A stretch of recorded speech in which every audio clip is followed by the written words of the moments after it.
This is Sound Experience, the show that explores the vast world of audio production through the experiences of our guest and the ears of your host, mixing engineer and producer Tim Dolbear.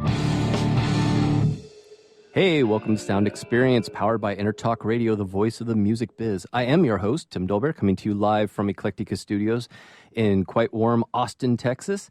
And it's been a fun, very busy time right now at the studio, and just a lot going on. And we are so blessed to have so much going on at the studio at this point. Very, very cool. Well, we got all kinds of things happening, so I'm going to dive right into the main subjects of this program, such as coming up next week. We have Craig Anderton. If you know who he is, if you've probably read articles, you've probably seen him as editor of your favorite magazine. He also works at Gibson now as I believe one of like CEO or something. We're going to find out. We're going to dive into what he's up to, and he is like the guy for music technology and has been for years. So that's coming up next week, actually. So stay tuned to our website and such for that. And again, thank you so much for the emails and messages of support. Remember, you can always send questions or comments or criticisms to me, either through Facebook, find me on there, or the Sound Experience Facebook page, or Tim at timdolbear.com. And remember, also, check out my blog. There's all kinds of stuff going on there. We'll update you about the studio, about equipment stuff that we're doing, and just always there's interesting things on my blog. So make sure you click on through to my blog. Got all that out of the way. Great. So I have plenty of time to talk with our guest today because I have been looking forward to having Steve on for so long now. And if you don't know who he is, you will totally fall in love with him by the end of this program. He has won more Grammys than anyone I've probably ever met at this point. And he was Grammy Classical Producer of the Year multiple times. I will have to get the exact number from him. I read 7 somewhere today. See if that's it. But the main thing is he is an incredible talent, an incredible nice guy, and his knowledge just goes on forever. So I'd like to welcome to the show Mr. Stephen Epstein. Hey, Stephen, how you doing? Great to hear your voice. Fine, thanks. I hope I can live up somewhat to that intro. I appreciate it. Well, your work already lives up to it, so at this point you can just cruise. It's simple. Oh, thanks. So how many Grammys do you have at this point? I actually have 17 Grammys. Very cool. Over a period of quite a few years, 43 years in the business. Wow. Amazing. Well, let's dive into your history. A lot of my listeners are on the rock and pop side of the music production world, so getting them to know you and what you've done opens up a whole new spectrum of thought process, workflow, and knowledge about music creation and capturing performances. So I guess let's dive into your history. Okay. Well, let's see. From the age of 2, I mean, I'm not going to go on a year-by-year basis, I'm not sorry, but at the age of 2, I was given my first Columbia 10-inch LP recording of Mozart 21st Piano Concerto. And I just could not stop listening to that, and I was hooked on recordings, not just the music. Classical music is, in fact, my first love, but hooked on just vinyl, and the whole technology. Even though I didn't know much about how records were made, and I certainly scratched up quite a few back then.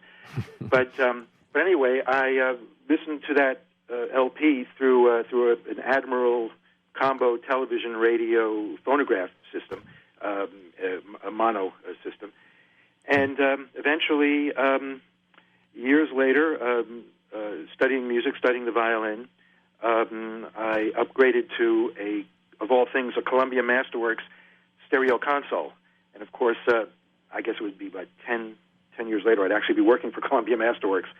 Right. So that was a bit of a premonition. And so I was always very interested in music and technology. I love building kits, electronic kits. I remember Heathkit, which unfortunately isn't making electronic kits these days. But I just loved soldering circuit boards, and I loved listening to music, primarily classical music. So I studied, went to Hofstra University. I majored in music then. That would been from 1969 to 1973.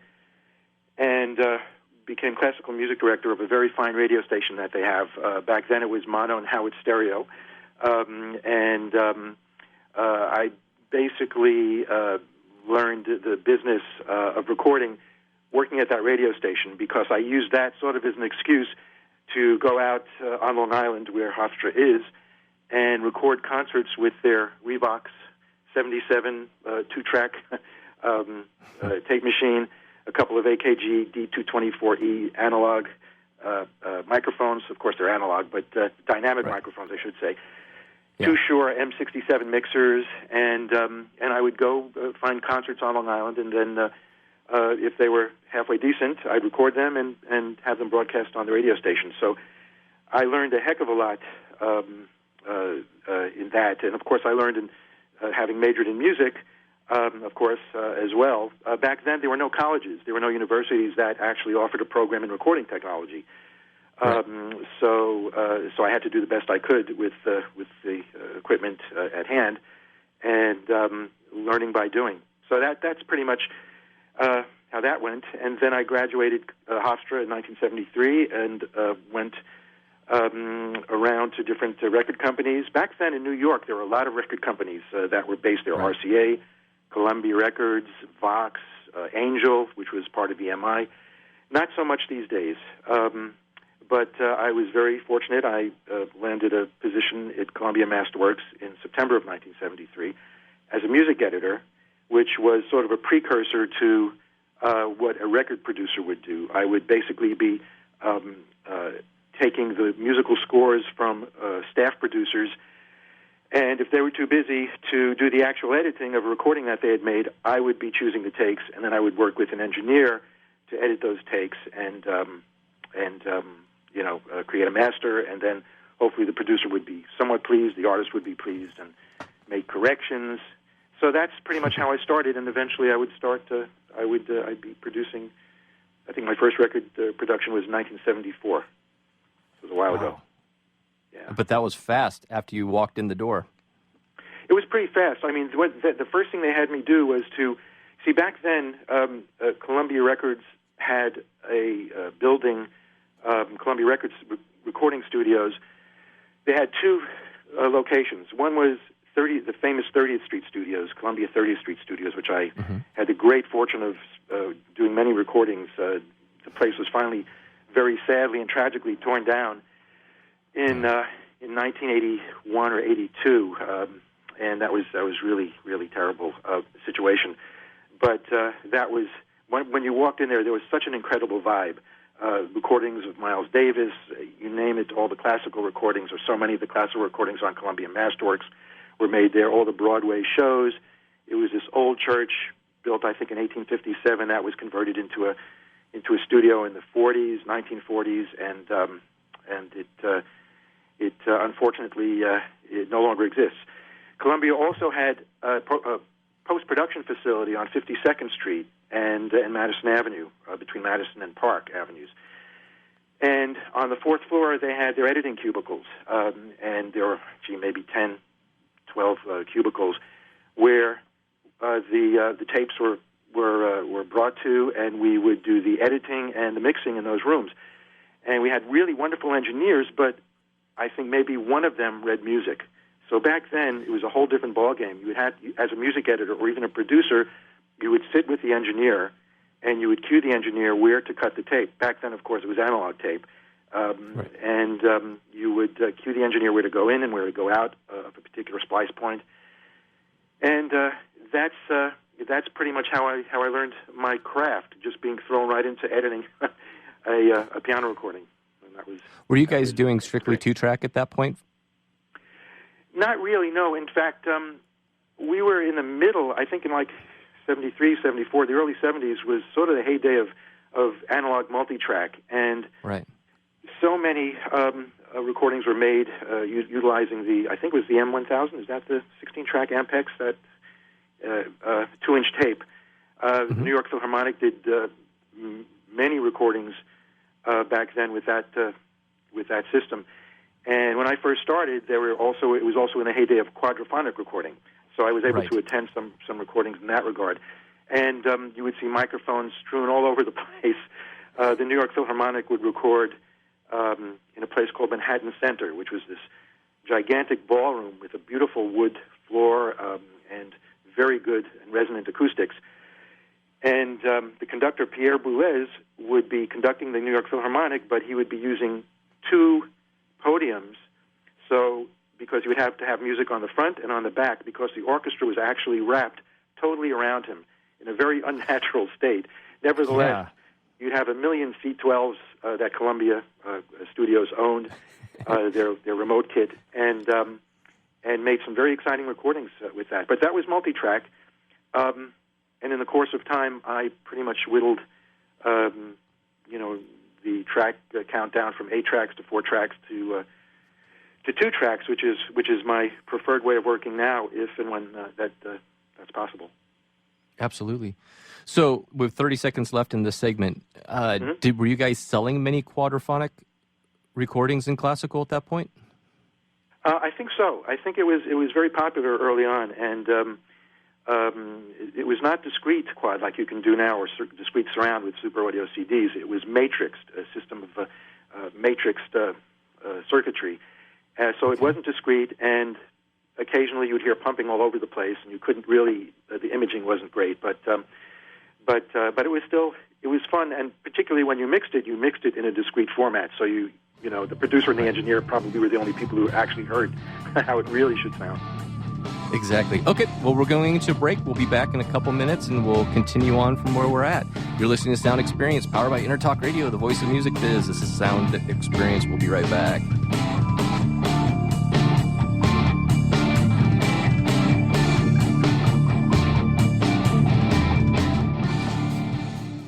Are you serious about your music? Are you ready to run with the big dogs? The experts at Pittsburgh Audio have the gear to get you into the game. From leading manufacturers like Mesa Boogie, Fender, Pioneer, and American Audio. To sound your best, you need the best. Pittsburgh Audio can deliver in rehearsal, on stage, and into the big time.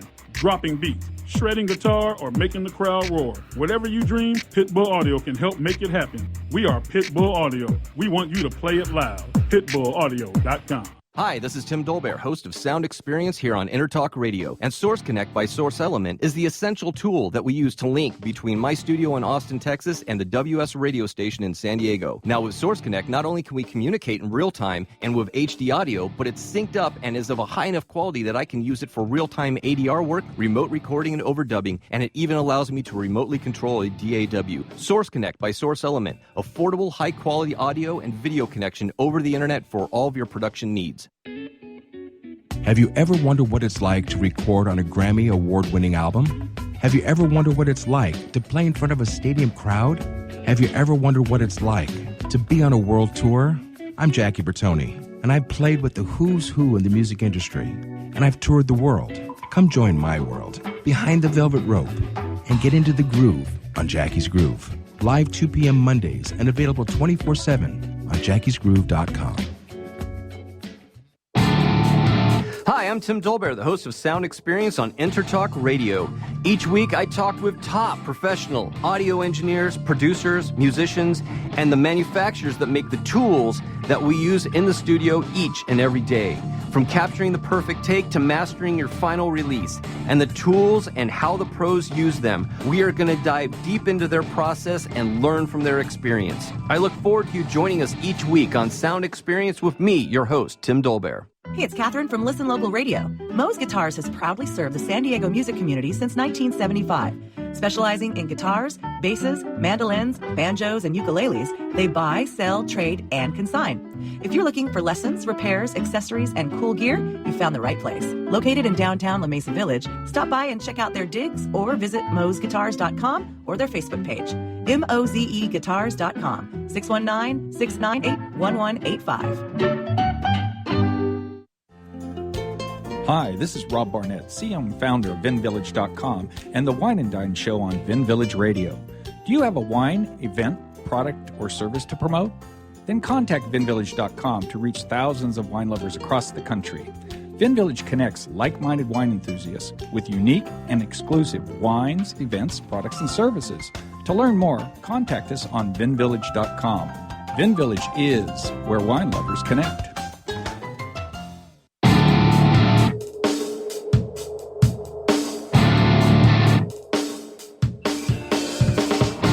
This is Sound Experience, the show that explores the vast world of audio production through the experiences of our guest and the ears of your host, mixing engineer and producer Tim Dolbear. Hey, welcome back to Sound Experience, powered by Intertalk Radio, your voice of the music biz. We are talking with Stephen Epstein about all kinds of different classical recordings and history of that and the equipment, and we're going to dive into all of it. So to kind of pick up where we left off, you had mentioned at that point back in 73, 74, the engineers that you worked with, you had said either all but one or only one could read music back then.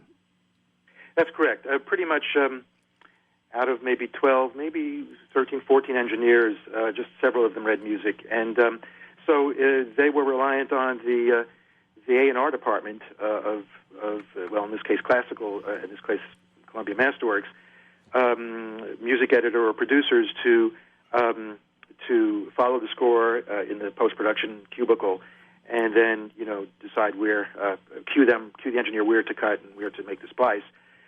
And it's very interesting because even though so many of them did not read music or have musical backgrounds per se, they were brilliant engineers. I mean, I remember one engineer, Stan Weiss, you'd cue him, give him a place to choose a place to edit, and he would scrub the reels back and forth maybe twice, take a grease pencil, mark the place where the cut was to be made, and I'd say 9 out of 10 times he got it right. He got these very difficult splices right on the money. I mean, again, in classical recording, we're not necessarily splicing on a rhythm track. We're mostly splicing on string entrances or things that aren't as obvious, to splice on. Of course, in digital editing now, that's a whole different ballgame. You can splice and do non-destructive editing wherever you like, practically. But back then, cutting tape, that was destructive editing, and we had our B-reels. Sometimes we had to resort to our B-reels when a splice didn't work, and you'd be chiseling out, a quarter of an inch, an eighth of an inch of magnetic tape, and then you couldn't put it back together. So we'd have to find another splice point and resort to our B-reels. Oh, wow. Yeah. I started on analog tape, but never got into hardcore editing that, because right about the time that I was becoming, really into the recording world, the very first digital editors for computers were coming out in the early 90s.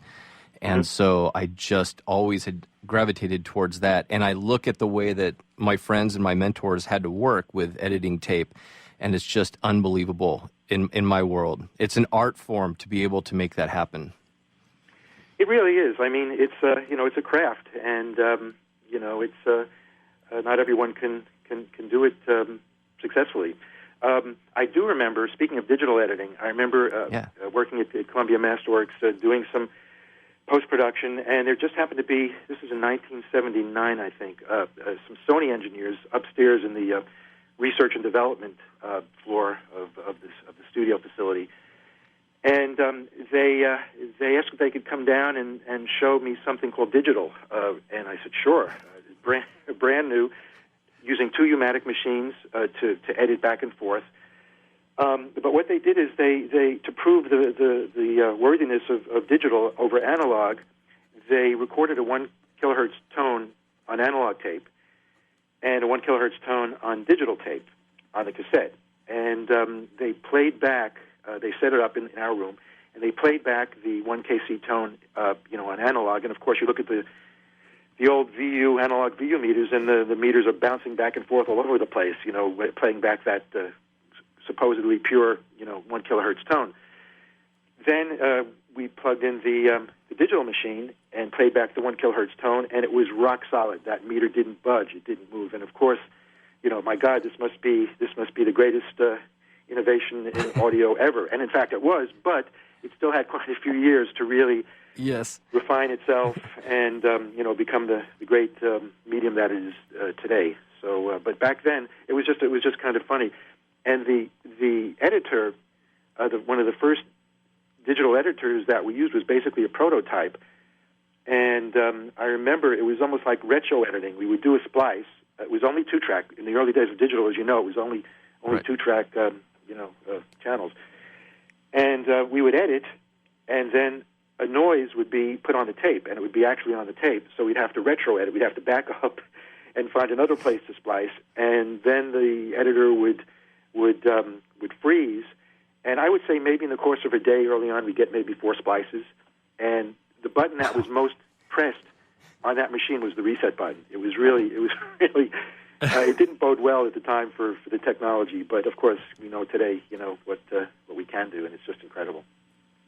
So when you were working strictly, we'll say the first part, before digital really came in, we'll say your career from 73 till about 79, how many, when you're doing recordings of stuff, obviously live concerts different, but as far as capturing either a classical performance or orchestra, how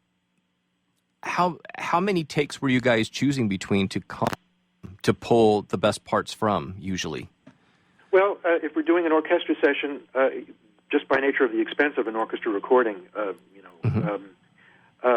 you have a limited amount of time, as opposed to a chamber recording like a string quartet, where you can book quite a few sessions and you can play something over and over again a million times, and you're not really incurring that kind of an expense. But you're so much more limited with the number of takes that you can do in an orchestral session.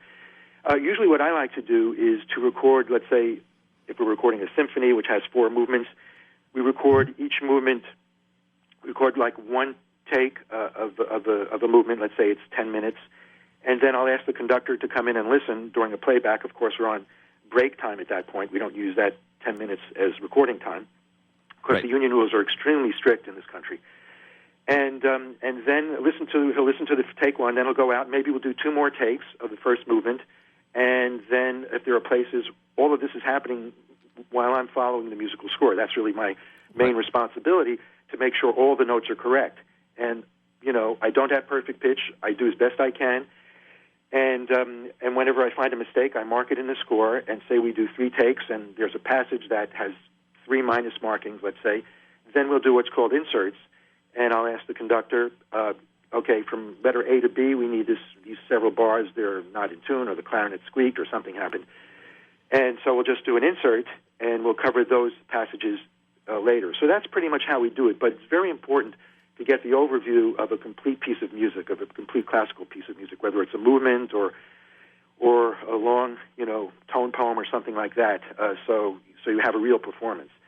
Absolutely. And I much prefer, to be honest with you, to do studio recording, in the sense of not live recording. When I say studio, I mean in a really good hall, or a really good studio like Abbey Road, or Air Studios Lyndhurst in London. I'm not crazy about live recording unless you're recording to document an event, and that's fine, absolutely, totally legitimate. But these days, so many live recordings are actually composites of 3 or 4 non-contiguous concerts that are done like 3 or 4 evenings, in succession. Right. So they're really not contiguous takes, and really, when you put them together, they won't necessarily have the kind of satisfying, legitimate performance that you would get from something that's recorded one take after the next. And so live. When I see live recording, it's not really. I don't really call it live. Not to mention as well, the acoustics are never quite as good, because you have an audience filling the hall, and you start having to edit because of maybe to take out coughs. So it's a bit of a different dynamic, and I much prefer a really good empty hall to do classical recording, whether it's a string quartet or a chamber piece or a symphony orchestra. So between those 2 types of recordings, when you're obviously in a studio environment, obviously capturing it, you get to spend a little bit more time in prep and mic setup and that type of thing. In a live situation, how many mics are you using usually? Are you usually just doing a couple different stereo pairs, or are you able to go a lot more out like you would in a studio? That's a great question. Fortunately, if we're doing a live recording, the orchestra will be rehearsing in the same hall, that they're going to be doing the live concert in, obviously. Right. So we are allowed. In the old days, we weren't even allowed to do this, but the union rules have changed to a point where, as long as we don't record anything at the rehearsal, we're actually allowed at a dress rehearsal to set up our microphones and to listen through the loudspeakers, to move microphones. We're not allowed to call takes, of course, because we're not recording, and we're not allowed to direct the musicians as though it's a recording session. We're just allowed to listen and move mics around, so we can really hone and refine the mic positions. And then you may ask, well, okay, what happens when the audience comes in and that changes the acoustics to some point? It does, but not to, a terrible, you can sort of get a sense of how things are going to change if you've worked in a hall many times. So you absolutely, you head that off at the pass, so to speak, when you're setting up your mics. But even if I'm doing a 2-mic recording of an orchestra, which I try to do these days, in the ideal circumstances of a good orchestra, a good hall, etc., good conductor, we always set up many microphones. I would say 20, 25 microphones, because of the nature of the expense and the expenditure. You don't want to find that you missed an oboe balance, because you were trying to do the noble thing, of recording with only 2 microphones, if you want to call that noble. And right. I know what you're saying, though. Purist. Well, there are tremendous benefits from recording with 2 microphones of an acoustic, event. So anyway, so I'll set up many microphones, and when we have a chance at a rehearsal, we'll hone and refine the 2 main microphones and hope that we can get everything done on those 2 mics. But we'll record everything. Great. All right, we're coming up on our next break, and when we get back, let's talk about 2 microphones versus having multiple microphones and the obvious issues that come with both, good and the bad. So we'll be right back. This is Sound Experience, powered by Intertalk Radio, your voice of the music biz.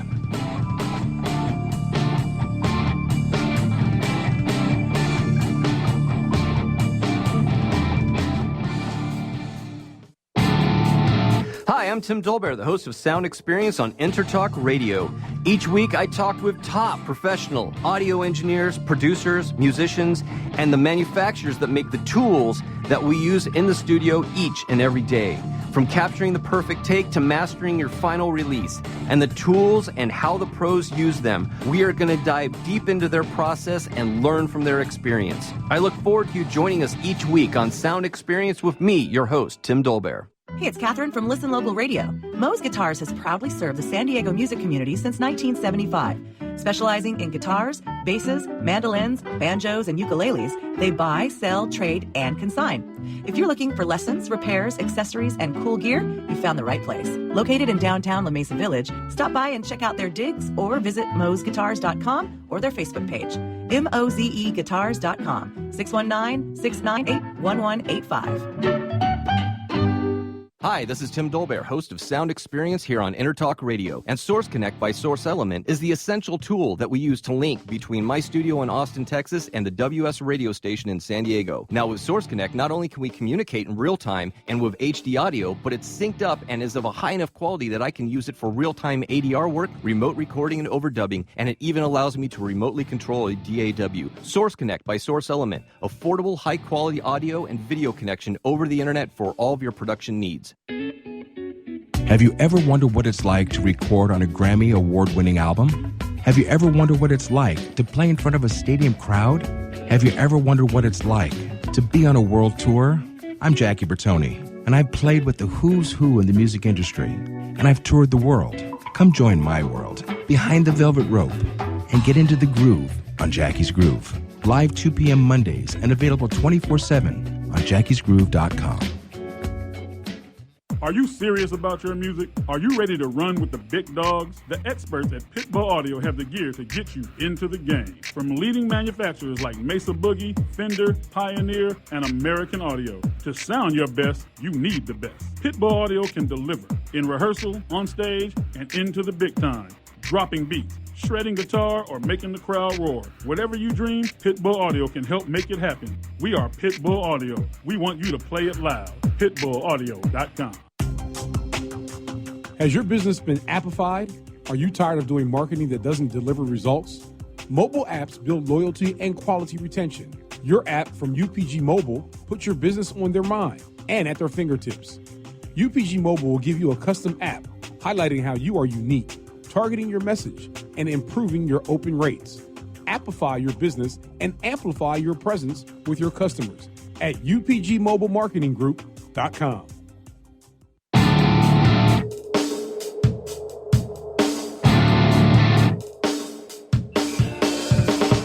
This is Sound Experience, the show that explores the vast world of audio production through the experiences of our guest and the ears of your host, mixing engineer and producer Tim Dolbear.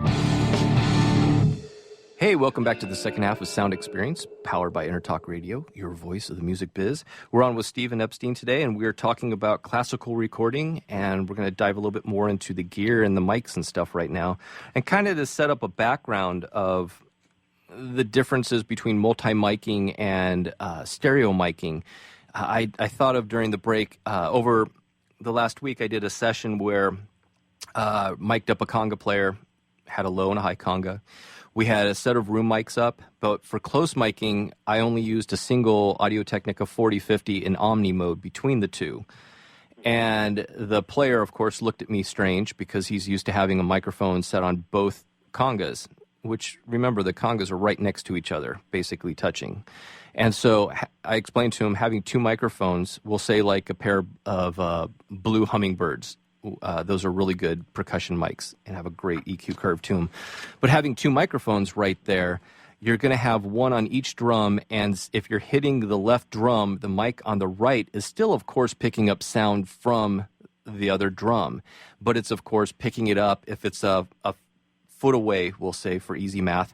It's getting the sound 1.1 milliseconds after the other microphone, which is within an inch, we'll say, of the other mic. Just, obviously it's not that close, but you know what I'm saying. It's farther back, so it's going to receive it a little bit later, and actually at a distance that's going to give you comb filtering, as well as possibly a little bit of a flangish type sound, a fixed flange type sound to it, especially when you're doing stuff with hands and skin on the drum skins, where the higher frequencies will really start giving you that also. Low frequencies will start giving you cancellation, high frequencies will start giving you a flanginess to it. So having a single microphone, you have no phase issues. You have no phase cancellation. You don't have the issue of the sound hitting each microphone at different times. You have one microphone capturing it. And then the stereo-ness, of course, comes from the room mics, which were, in this case, about 15 feet back from the drums. So that's the basis of the doing two microphones in a classical recording to capture a room versus having a whole bunch of microphones around. You have all of these different distances from things to deal with and worry about, but at the same time, on the other side of it, you're able to capture certain things by having microphones in different places that you wouldn't necessarily be able to capture with a stereo pair of microphones. So that's kind of my basis of this. So in the recording, Steve, the different types of setups that you have, what problems do you run into versus what benefits do you run to from single stereo set to running multiple microphone setup throughout the room and location? Well, you know, when my first recordings included recordings of the string quartet, the Juilliard Quartet, greatest quartet, and back then we were working in the greatest studio, but we were using 4 close mics. They were U87s, and we used 4 distant mics for ambience, and we combined them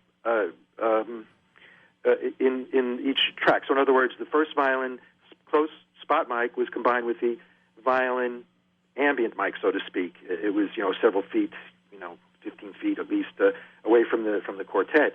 And so that was not a great idea for comb filtering and all that kind of thing, combining those microphones, But back then, playback equipment was not as sensitive as it is now. And good point. And so, you were still able to get a really, really great sound. But we did this with the string quartet. We did this in orchestral recording. We used loads of Columbia-owned whole bunch of C12s. And we would put 2 C12s, one in the front of the first violins, one in the middle or near the rear of the first violins, and again, combine them in the same track. Not a great idea. Nevertheless, some great recordings were made that way. Yes. So, and the other thing is, back then, the word omnidirectional was not spoken. In other words, we were only using cardioids, at least with the engineers that I was working with. Pretty much the Columbia, technique of recording, Columbia Records technique of recording, and RCA, and cardioids were used all over the place. So I remember we were doing a recording with the Toronto Symphony, And originally, when I first started, we were using, as I said, C12s, maybe 30 microphones, each being their own sound source, not even ambience mics. We may have had ambience mics in the rear of the hall, but they really didn't provide much. Back then we would use EMT plates to provide the necessary reverb. Again, this is analog. And then eventually I went to utilizing 3 AKG 414 mics as a main curtain of sound. So I was moving away from that kind of multi-miking. This is for orchestra recording. And I would use, say, KM84s, Schoeps MK4s for cardioid, for spot mics throughout the orchestra, perhaps 87s or 67s for brass, etc. Small diaphragm for percussion, what was the AKG, 451s, I think, 452s. And so I was trying to get the main body of sound on 3 AKG 414, cardioid microphones. Mm-hmm. And it sounded really, really good back then. But then we were in a situation where we were recording the Toronto Symphony, and it just wasn't making it. So the engineer, Buddy Graham, legendary engineer, one of the great engineers, as far as I'm concerned, of all time, we thought, well, why don't we put the 414s in Omni, and let's see what happens.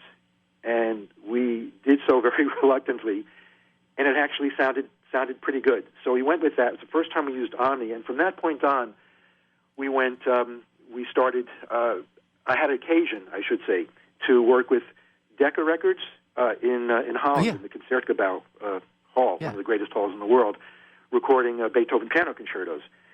And it was a great experience for me because I watched how they used the famous mic tree with M50s and how they positioned the tree above the orchestra and used their also KM84s, I believe, spot mics back then.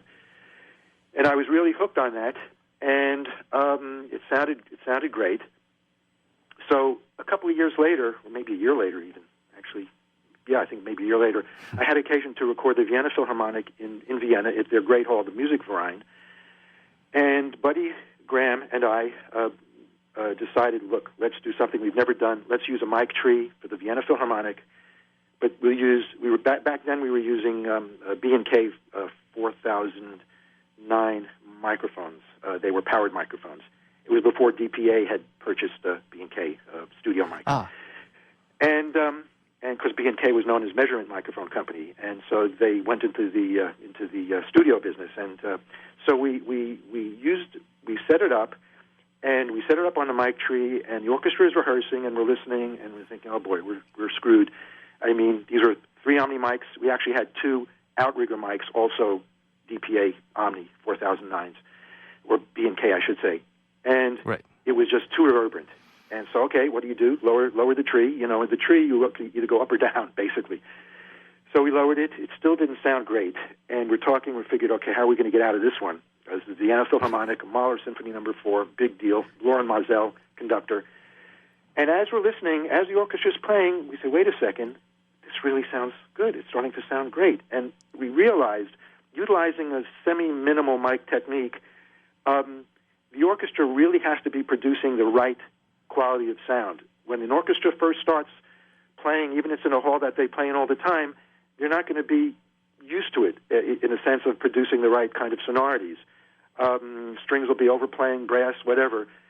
And the bottom line is, we made a beautiful recording with the first time we'd ever used pure omnidirectional mics.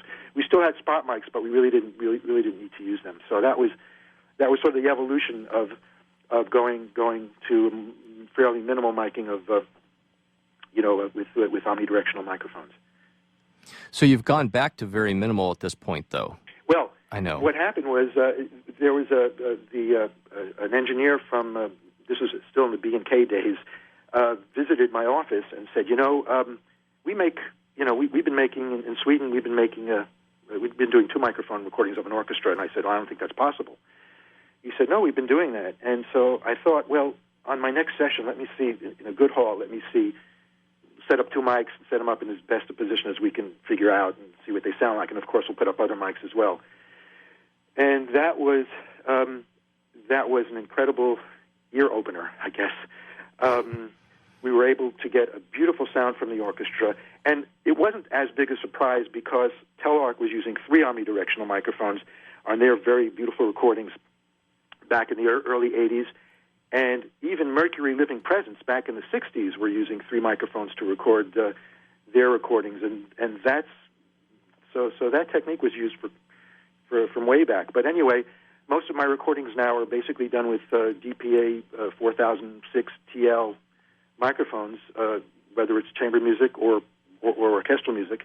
And if you're lucky enough to work in a great hall with a great orchestra, a great ensemble, otherwise you have to tailor your setup to the given acoustics and the given ensemble, and use the microphone. I mean, you are working with the best of the best, which is just wonderful. We have about 40 seconds left. I'm going to ask you a question that I've always wanted to ask you, or since you got me the CD. The Anderson and Rowe CDs, the Bach CD is actually my favorite classical album I have, and I grew up listening to classical. How was that recorded? That was recorded with 2 pianos. That was recorded with two DPA 4006 TLs, and I put up, just in case, 2 cardioid pencil mics. Actually, I still have those AKG dynamic mics are really beautiful microphones, just in case I needed some image defining aspect. Right. And I did. Basically, what I do is I spend a lot of time moving those 2 microphones back and forth, and to get the optimal sound, make sure the artists are happy, and I'll let you go to a break. Perfect. All right, we'll be right back. This is Sound Experience on InterTalk Radio.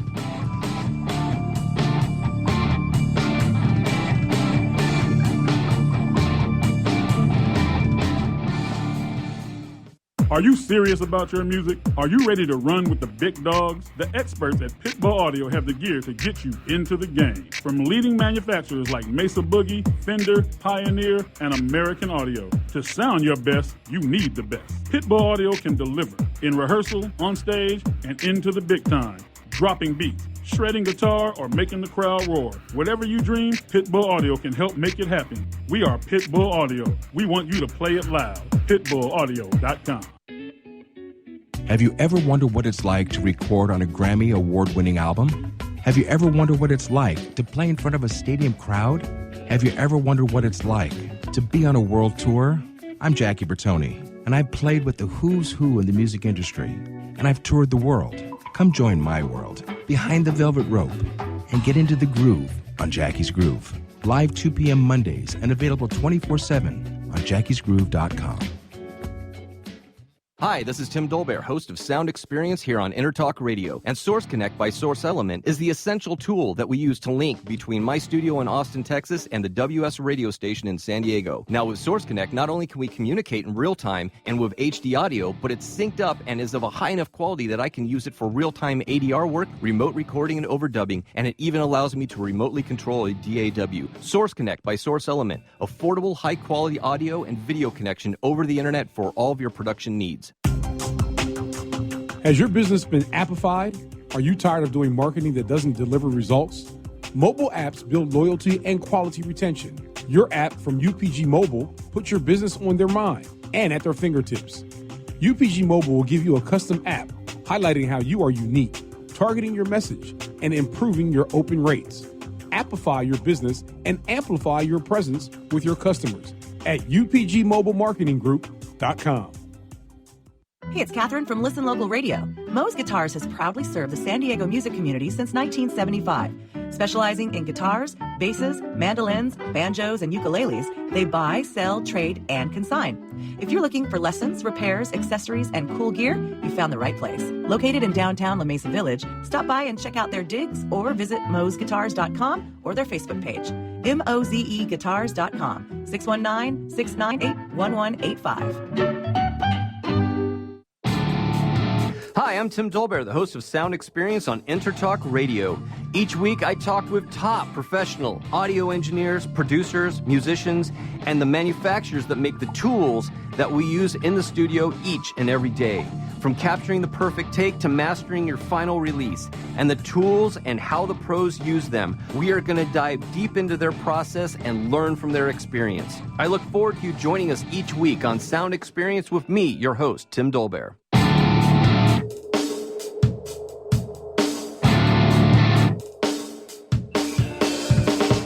This is Sound Experience, the show that explores the vast world of audio production through the experiences of our guest and the ears of your host, mixing engineer and producer Tim Dolbear.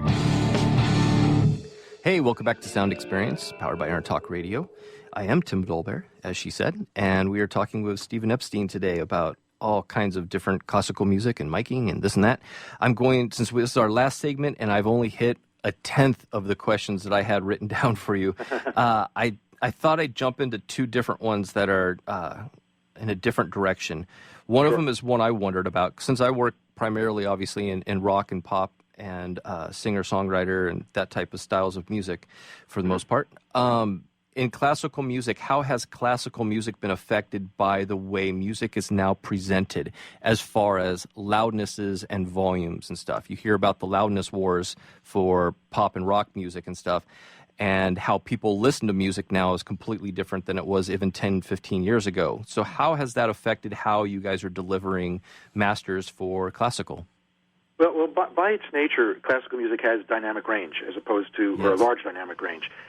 And the whole idea is, with the refinements of digital techniques and technology, and the noise floor is way down, you can get a more accurate, dynamic range than you could have in the days of analog. So I have not changed, and I don't think many of my colleagues or any of them really have changed that kind of way to produce and present classical recordings. You need to keep that dynamic range intact, from the lows to the highs.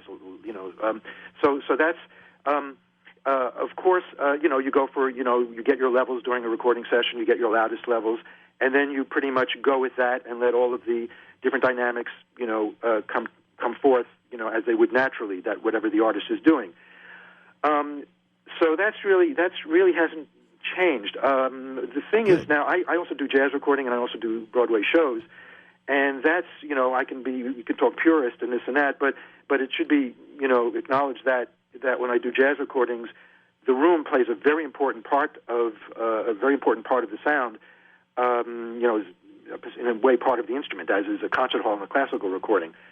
But we mic more closely, we definitely multi-mic, and because it's a whole different, genre, and you have to have a certain degree of intimacy in a jazz recording, as well as a Broadway show where you have the singer, the vocalist in a booth, and you try to create a very natural, beautiful sound, but one that has impact. And then we're talking about loudness and creating the sense of loudness and the presentation of loudness.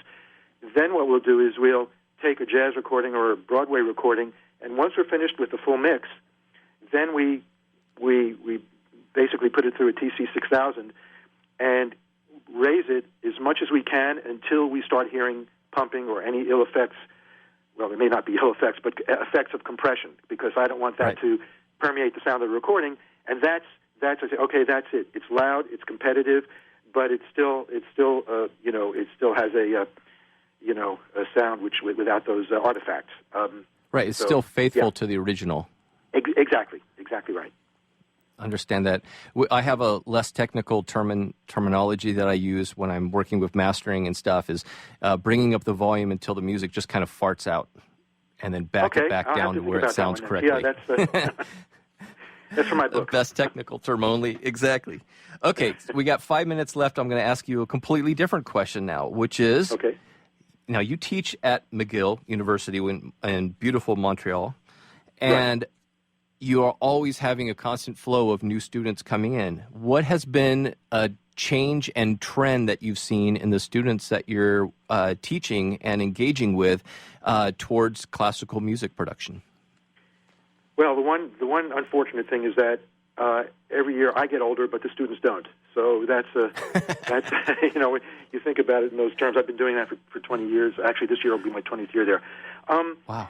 Well, there's still the same basic sense of, classical record production, really hasn't changed. You need to, as a producer, you really need to make sure you're covered note-wise. You make sure the balances of the performing ensemble are correct, as the artist and the conductor would want. And also, you may find that an artist is playing something that may not be in accordance with what the score says. And so you have to, let the artist know that, wait a second, should you be reconsidering how this is played, whatever. But as far as the students are concerned, there really isn't that much difference. I found one kind of curious thing when I was talking to them about this new algorithm that does away with, or that can help out wow and flutter on a recording that has terrible wow and flutter. This particular program basically flattens that out. It's really incredible, and it's also able to distinguish between vibrato, which could be flutter, and right. mechanical flutter. I think it's made by the Melodyne company. And when I finished my little discussion about that, I get one of the students raise their hands and say, "Well, what's wow and flutter?" So that was a little bit of a right.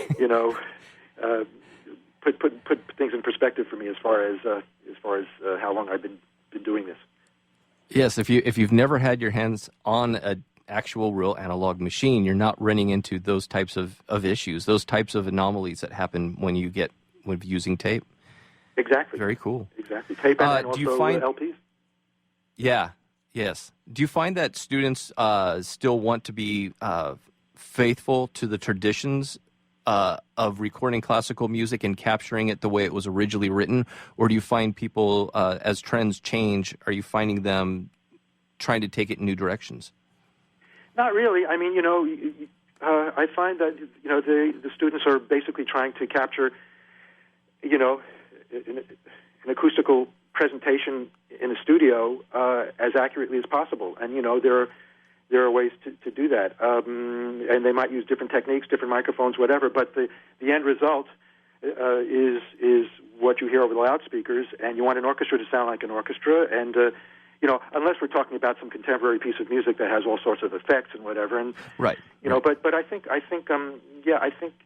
there really is very little change, and I'm very blessed having these students who have the course I teach is a graduate course, so. They've already gone through, some of the basic, other courses, and so they come extremely well prepared, and it's a learning experience for me, for that matter. That's cool. That's cool. We got about a minute and a half left. What are you currently working on that you can talk about? That is. Right. Let's see. Well, I'm doing work with Yo-Yo Ma, which is great. I've been working with him for at least quite a few years, maybe over 20 years, 25 years, I think.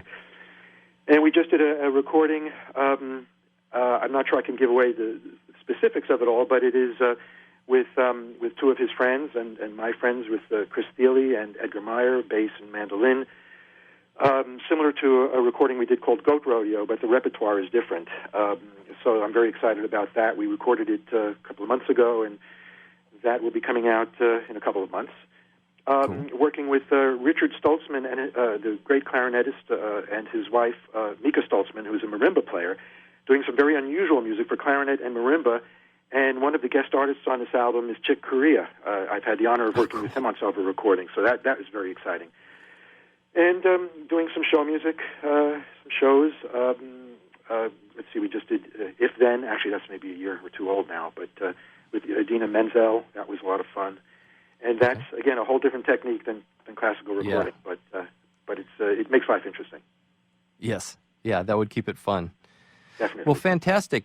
Thank you so much for coming on the show today. I would love to have you back on, as I still have a full, complete page typed out of questions and stuff.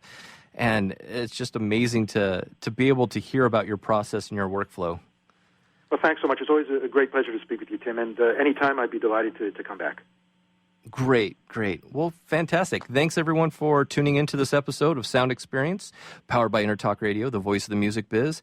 Remember, you can always reach out and connect with me through timdolbear.com or through the Sound Experience webpage at Intertalk Radio.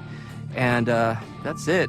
I wish for you to have a good, blessed week. And for now, signing off from Austin, Texas, this is Tim Dolbear. Now, go make some music.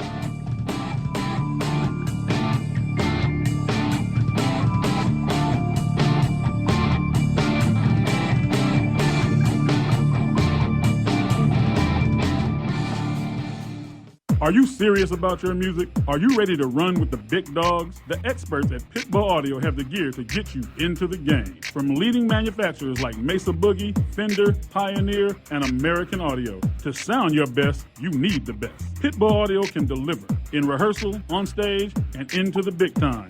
Dropping beats, shredding guitar, or making the crowd roar. Whatever you dream, Pitbull Audio can help make it happen. We are Pitbull Audio. We want you to play it loud. PitbullAudio.com. Hi, this is Tim Dolbear, host of Sound Experience here on Intertalk Radio. And Source Connect by Source Element is the essential tool that we use to link between my studio in Austin, Texas, and the WS radio station in San Diego. Now, with Source Connect, not only can we communicate in real time and with HD audio, but it's synced up and is of a high enough quality that I can use it for real-time ADR work, remote recording, and overdubbing, and it even allows me to remotely control a DAW. Source Connect by Source Element, affordable, high-quality audio and video connection over the internet for all of your production needs. Which sandwich is healthy and tasty? Which sandwich can come on bread or in a bowl? Which sandwich comes 51 different ways, so it's always your way? A which sandwich. Stop into our shop in Hazard Center. We're upstairs from the Hazard Center Digiplex. Bring in your movie ticket. We will add a free drink and chips to your sandwich order. Or order online at which.com, and we will have it ready and waiting. WHICH, which.com. Have you ever wondered what it's like to record on a Grammy award-winning album? Have you ever wondered what it's like to play in front of a stadium crowd? Have you ever wondered what it's like to be on a world tour? I'm Jackie Bertoni, and I've played with the who's who in the music industry, and I've toured the world. Come join my world, behind the velvet rope, and get into the groove on Jackie's Groove. Live 2 p.m. Mondays and available 24/7 on jackiesgroove.com. Hi, I'm Tim Dolbear, the host of Sound Experience on Intertalk Radio. Each week, I talk with top professional audio engineers, producers, musicians, and the manufacturers that make the tools that we use in the studio each and every day. From capturing the perfect take to mastering your final release, and the tools and how the pros use them, we are going to dive deep into their process and learn from their experience. I look forward to you joining us each week on Sound Experience with me, your host, Tim Dolbear. Hey, it's Catherine from Listen Local Radio. Moe's Guitars has proudly served the San Diego music community since 1975. Specializing in guitars, basses, mandolins, banjos, and ukuleles, they buy, sell, trade, and consign. If you're looking for lessons, repairs, accessories, and cool gear, you found the right place. Located in downtown La Mesa Village, stop by and check out their digs or visit moesguitars.com or their Facebook page. MOZEguitars.com, 619-698-1185.